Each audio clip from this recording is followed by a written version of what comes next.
Hey, it's TDA and welcome back to Ixion. Last time around we pretty much optimized whatever we could in this current chapter, including of course our station, which now has very happy people living in it. It's very neatly organized, and we've kind of maxed out everything we can do in this chapter, so it is time to move on.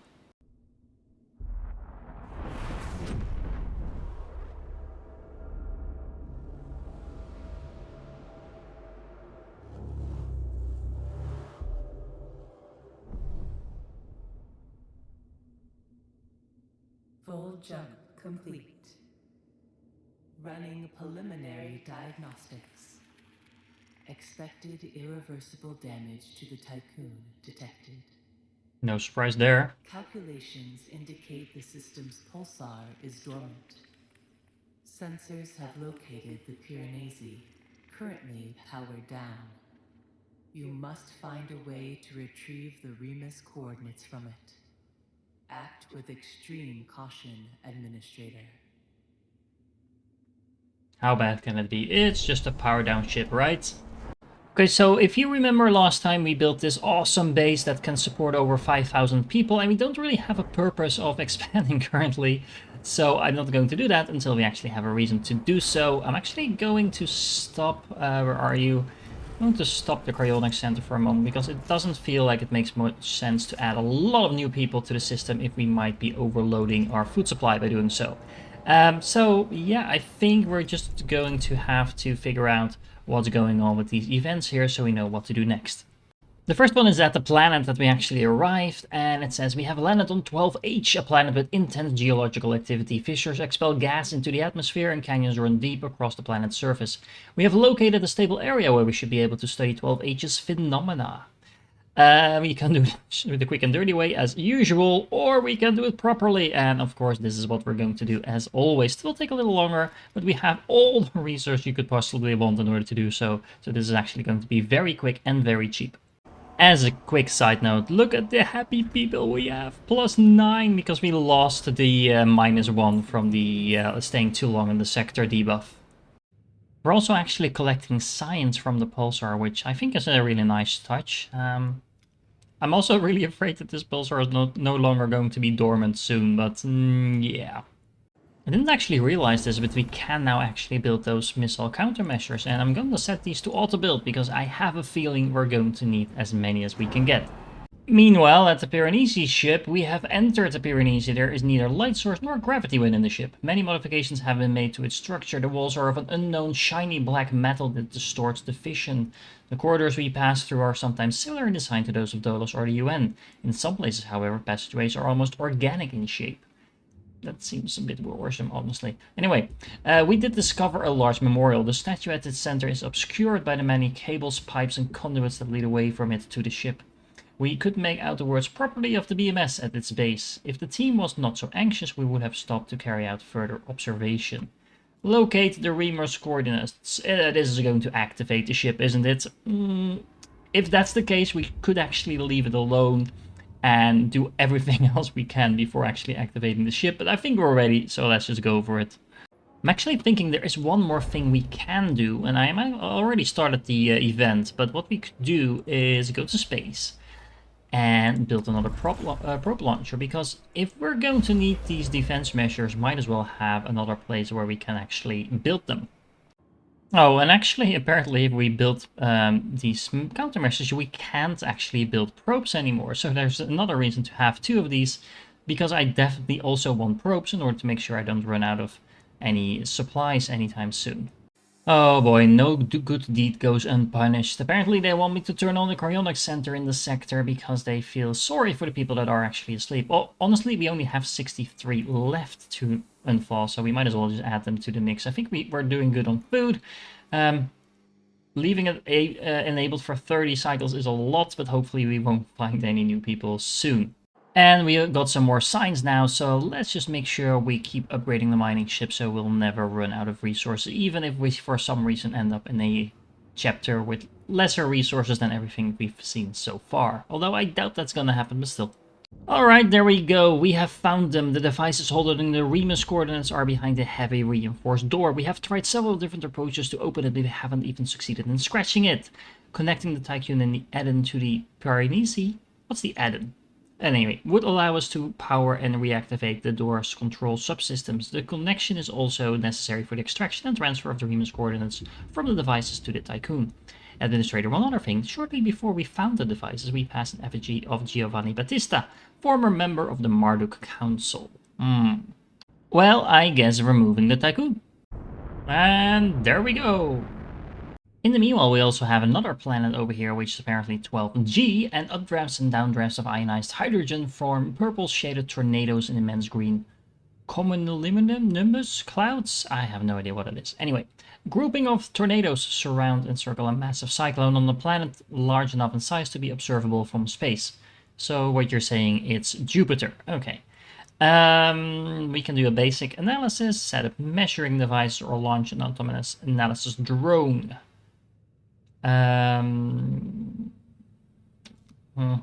This is going to send a drone, and this is measuring devices. I don't know. I'm kind of done with setting up devices. Let's launch a drone. Sounds interesting. We've also arrived at our space station at the Piranesi, so let's extract some coordinates, shall we? Meanwhile, our station is paying off big time because we have completed our theoretical model of 12H, and during our studies, Camellia Lancia showed signs of mental distress. Concerned that the gas expulsions were the cause, we carried out standard suit integrity tests. No breaches were found within their suit. Later, while we were submitting our results, Camellia Lancia was seen leaving the research site. So apparently we're once again losing a scientist, I'm guessing, but at least we're getting 100 science for our efforts. And we get an additional option to locate Camellia. Well, I guess no one left behind and stuff like that. And I've been exploring a little bit around me, and there's quite a bit of resources over here. Although we moved to the Pyrenees, so now they're actually quite far away. There's some more resources over here as well, and we have several planets that we can actually explore, which is really exciting. Apparently there's also an event over here, and I'm sending a probe through this cloud. I'm not entirely sure if this is a dangerous cloud or not. Can we find out? It doesn't seem to be dangerous. We don't get that red pop-up that we had in the previous chapter. I guess we're going to find out one way or another. But for now, let's find out what the Piranesi are up to. Okay, big surprise. The Piranesi is reactivating. We had to manually break the connection with the Tycoon, interrupting the coordinate transfer. The damn wall started to move.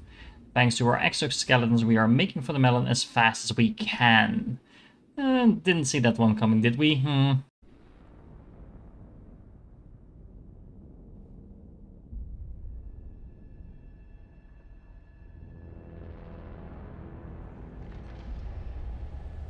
Uh-oh.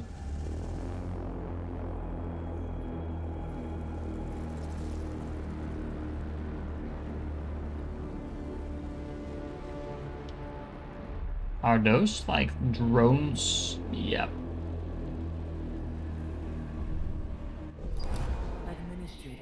The Piranesi has deployed a drone swarm around itself. We should move the Tycoon immediately. Okay guys, so what do we tell the people on the melon to do? Keep moving or stand and fight? I think in this case it makes sense to not jeopardize the lives of 5,000 people for the 5 that are on the science ship that is currently surrounded by drones. So I would say stand and fight, and maybe make yourself useful while you're at it.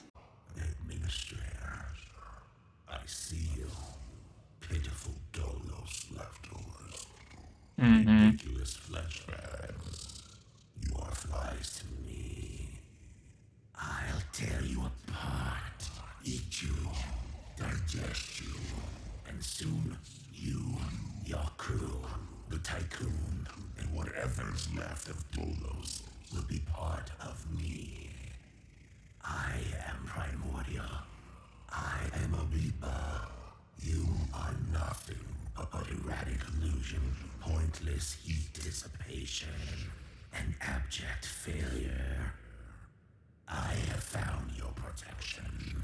It is but a matter of time before Naomi breaks into pieces, and I feast on your carcass. Opportunity knocks. Okay then. Okay, so there's 2 things worth noting. We currently have a weather effect. I'm guessing that's the drones that are basically tearing apart our hull. So it's definitely time to run, as the mission kind of suggests. Now the real question is, where are we going to run? I think just right over here. It's kind of nice and central, so we should be able to still reach all of these resources as well as the research locations, and hopefully we don't get torn apart while we do so. Let's get out of here! Now, as I said when we started this event, if you really want to optimize a chapter like this, do everything else before triggering the main event. I'm not sure if the game will allow that. Sometimes there's like a failsafe where the thing will activate anyway if you take too long. But usually you have some time to explore before that happens. The Piranesi has awakened. Previously dormant drones roam the passageways of the ships. They destroyed the melon. The crew, cut off and terrified, improvised on an explosive device as they waited to die. The explosive was detonated by the last surviving member of the team deep within the bowels of the Piranesi. Everyone got killed. We lost our ship, but at least we blew some part of it up, I hope. Well, I guess we're building, once again, a new science ship. We're going through a lot of these, but it's for a good cause. Also, I'm wondering, is the Piranesi going to follow us around? Because as you can see, we actually have this giant ship on our map now. For the moment, doesn't seem to be moving. If it's moving, it's going really, really slow. That's a good thing as well, because I'm actually out of batteries in one of my sectors, because we had to move so quickly after we arrived. I didn't actually get a chance to recharge my batteries completely.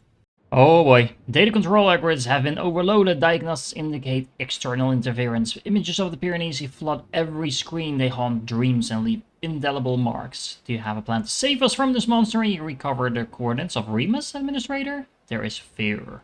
-2 stability. Well, it's a good thing we had all of that stability stacked up, because it seems like we're going to need it.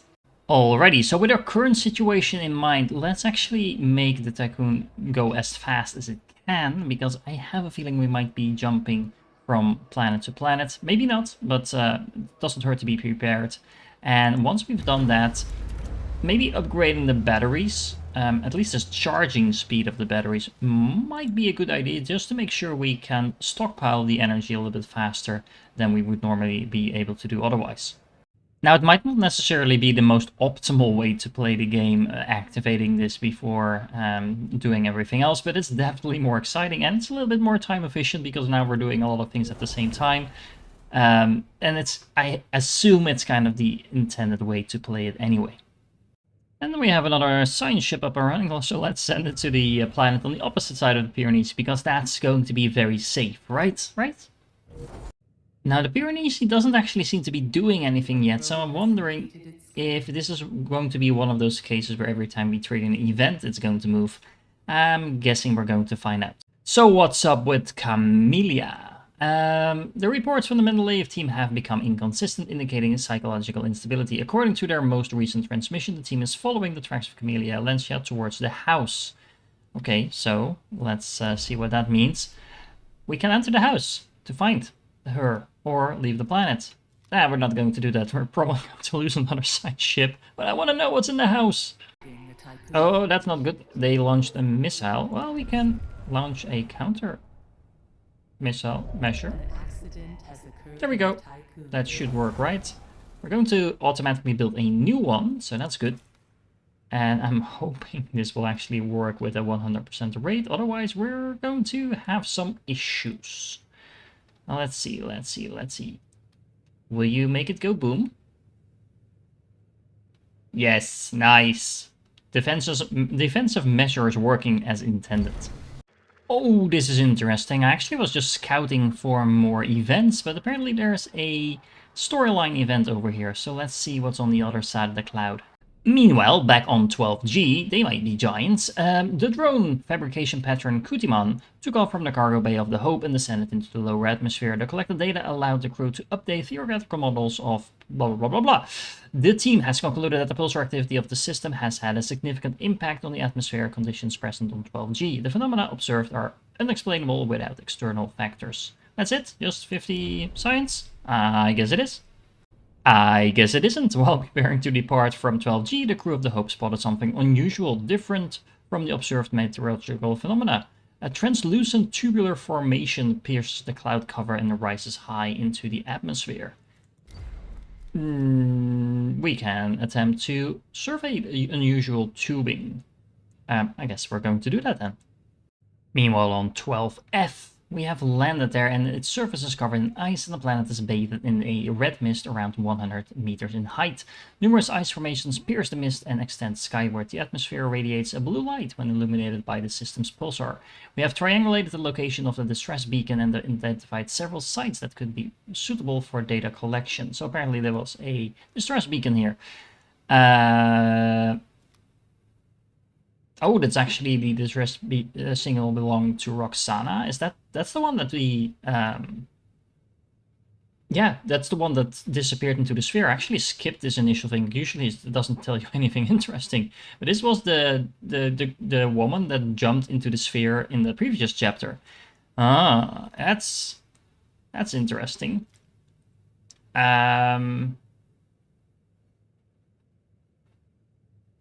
Are we going to set up a base first, or are we just going to go and find her? Let's start here, just in case this is a timing thing. On the other hand, setting up a base first so you actually have somewhere to bring her could be a reasoning, but I'm just gonna go and see what is up with her. And just in case we need to move the Tycoon, let's also stock up on some more battery power capacity. I think that's enough for the moment, and then we can focus again on upgrading some other things. Okay, now we have a drone swarm coming in. What do we do against a drone swarm? I'm not entirely sure. We did research something, if I remember correctly, that is going to help us against that. So this is the missile threat. An exterior device that disrupts BMS drone targeting systems. Oh, okay, we could have already built a drone jammer, which we didn't. Because I had no idea this was here. I haven't been able to build anything new in this section of the menu for, I don't know, since chapter 1. Okay, but now seems to be as good a time as any to start. And while we're doing that, we still are getting some images from the Hope, and they reveal the presence of a huge and translucent tubular formation. Upon approach, it appears to be luminescent properties. It has luminescent properties. Around the formation, the meteorological activity is almost calm, and glimpses of the planet's telluric core can be seen. Captured images disproves the hypothesis of crew hallucination, and the team wishes to continue with further analysis. Well, that seems fine with me. Let's find out what the tubes do. I'm actually thinking maybe we should move the Tycoon temporarily to the planet further away to kind of chase away from these drones and make sure we have the drone defense ready when they get here. And while we're doing that, comms contact with the Mendeleev's team has been lost. For a short time we were still receiving mission reports. The house is much bigger on the inside than it's on the outside. So apparently Doctor Who lives there. It has no interior light source and contains a series of mazes. Definitely Doctor Who. The last report speaks of thumping sounds being heard. Shortly after this was received, the crew's suit signals were turned off one after the other. Okay, so we lost, again, an entire crew. That's it? That's it. Okay. Maybe they'll turn up somewhere else soon. Or this happens. Just as the Mendeleev had been declared as lost, Camellia and Lancia contacted the Tycoon via the ship's comms. They have returned and are in possession of a strange translucent and gelatinous sample. After rapid analysis, it's composed of unknown particles held together by Fraustachians. Camellia appears to be extremely disoriented and requires medical assistance and psychological support. They are returning to the Tycoon aboard the Mendeleev. So we found her. We lost everyone else, but at least we found her. I have to say, I'm really enjoying this chapter. We're being chased by drones while we're moving our spaceship or space station, and all these little events are really fun as well. So let's do one more. Arriving at the distress signal coordinates, we discovered a huge deteriorated metallic device half buried beneath the ice. Although of gigantic proportions, it's very similar in construction to the emergency beacons of our suits. While surveying the surrounding area, we found a badly decomposed giant humanoid corpse. Only a few scraps of organic tissue remain on the giant's bones, as well as material fragments of a Dolos suit. Organic sampling and DNA analysis have revealed the corpse is that of Roxana Korakeen. We are unable to propose a robust theory for our reports. Fraustachians have been detected in the area, and their atomic characteristics apparently altered. So she had a bit of an Alice in Wonderland moment? I guess we're going to find out. Let's set up an infrastructure to support advanced analysis. By the looks of it, the drones are actually moving towards the location where I was initially. And I'm a little worried about what it's going to do to my science ship, but at least they're not chasing me around, which is a good thing because the drone defenses are nowhere near ready for the moment. Now, with all these dangerous events, it might actually be worth having the automatic ship repatriations, just in case we again lose a crew. At least we don't have to build a new ship, so that will save us some materials, which is not the most important thing, but it will save us some time. Now, other than that, I'm actually thinking maybe we should start upgrading our storage base a little bit, because we have a lot of them, we're using them. I'm not necessarily interested in more storage space, and that's what most of this is. But having the ability to send one more transporter could be very useful indeed. Well, our science team that's in the middle of a planet that's being attacked by drones, or at least the drones are flying around there, are still working. So the data collected is quite contradictory. The majority of measurements match those taken in other areas of 12G's atmosphere. However, readings from the beacons seem to fluctuate. Isolating these anomalies while excluding the background data suggests that the tubing generates a weak electromagnetic field, beta radiation, and Frost tachyons. The HOPES team have established several theories and is recommending a more invasive follow-up study. Mission safety protocols advise that a team who are accepting a concerning form of fascination for the tubing should be repatriated. It's going to be one of those events, isn't it? So I guess we have the option to do an invasive analysis of the tubing. It's a short event, it's also highly advised against, and so far every single time we've done this, it turned out bad. Obviously this time is most definitely going to be different, so why not? Oh, fun. Now the ship is actually moving. The drones seem to be just hanging around at the planet that we were before. Not entirely sure what this is going to mean, but I guess, once again, we're going to have to find out. And on that note, I think it's a good moment to stop this episode. We actually found a colonizable planet over here as well. So I'm really curious to see what will happen once the Pyrenees reaches us. Maybe we should flee. I don't know. We could fly to some of these other planets, but we do definitely need to restock our power, so we're going to have to let it at least get closer. Maybe we can actually move back into the planet that has the drones on it once we have our drone defense up running. I don't know. Let's find out in the next episode. If you're still here, you're awesome. Don't forget to like and subscribe, and I'll catch you in the next one.